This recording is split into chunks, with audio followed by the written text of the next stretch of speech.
வணக்கம். தமிழ்நாட்டின் வாசல் வர வந்துட்ட பேராபத்தை பற்றி நேற்று நான் வீடியோவில் சொல்லியிருந்தேன். டீலிமிட்டேஷனுங்கிற பேரில் தனது லிமிட்டை தாண்டி பாஜக அரசு தமிழ்நாடு உள்ளிட்ட தென் மாநிலங்களை வஞ்சிக்குது. வட மாநிலங்களுக்கு அரசியல் வலிமையை மேலும் வாரி வழங்குற மாதிரியோ, தென் மாநிலங்கள் அரசியல் வலிமையை இழப்பது மாதிரியோ நடந்தால் தமிழ்நாடு பார்த்துக்கிட்டு சும்மா இருக்காது. ஒவ்வொரு குடும்பமும் தெருவுக்கு வந்து போராடும்னு சொல்லியிருந்தேன். யார் நல்லது சொன்னாலும் கேட்காத ஒன்றிய பாஜக அரசு இதையும் கேட்கல. சட்ட திருத்தம் கொண்டு வந்து நாடாளுமன்றத்தில் தமிழ்நாட்டின் குரலை ஒடுக்க பார்க்குறாங்க. நாளைக்கு கொண்டு வரப்போகிற சட்ட திருத்தத்தால் வட மாநிலத்துக்கும் தென் மாநிலங்களுக்குமான உறுப்பினர்கள் எண்ணிக்கை வேறுபடும். சும்மா பெயரளவுக்கு தமிழ்நாடு உள்ளிட்ட தென் மாநிலங்களுக்கு தொகுதி அதிகரிக்கணும்னு சொல்லிட்டு அவங்களுக்கு சாதகமான வட மாநிலங்களுக்கு மிக மிக கூடுதலாக தொகுதிகளை அதிகரித்து நம்ம தென் மாநிலங்களின் பிரதிநிதித்துவமே தேவை இல்லை என்ற நிலைமையை கொண்டு வர போகிறாங்க. இதைத்தான் எங்களுக்கு கிடைக்கப்படும் மாபெரும் அநீதி என சொல்கிறோம்.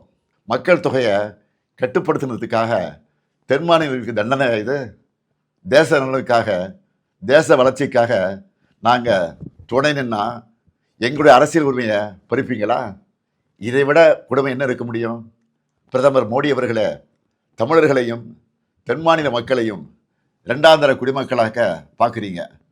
டெல்லி பாஜகவுக்கு தமிழர்கள் யாருன்னு காட்ட வேண்டிய நேரம் வந்துருச்சு. தமிழ்நாட்டின் குரல் வலையை நெருக்க நினைக்கும் ஒன்றிய பாஜக அரசுக்கு எதிராக தமிழ்நாட்டில் இருக்க ஒவ்வொரு குடும்பமும் தங்கள் எதிர்ப்பை தெரிவிக்க வேண்டிய நேரம் வந்தாச்சு.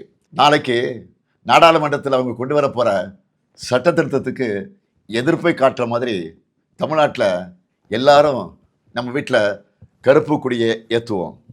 கருப்பு சட்டத்தை எதிர்த்து நம்ம எதிர்ப்பின் அடையாளமாக கருப்பு கொடியை ஏற்றுவோம்.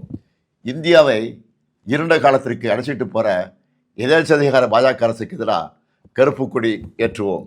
இது தமிழ்நாட்டுக்கும் டெல்லிக்குமான தேர்தல் என நான் சொன்னதை பாஜக தொடர்ந்து நிரூபிக்குது. நான் சொன்னதோட உண்மையான அர்த்தத்தை பாஜகவே உணர்த்திடுச்சு.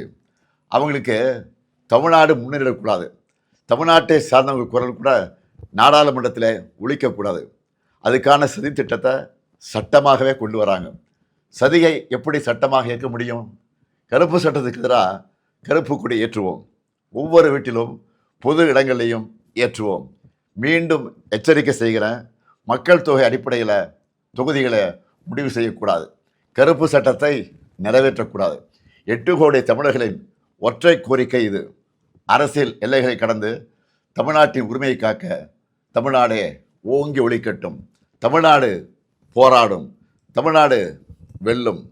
வெல்வோம் ஒன்றாக.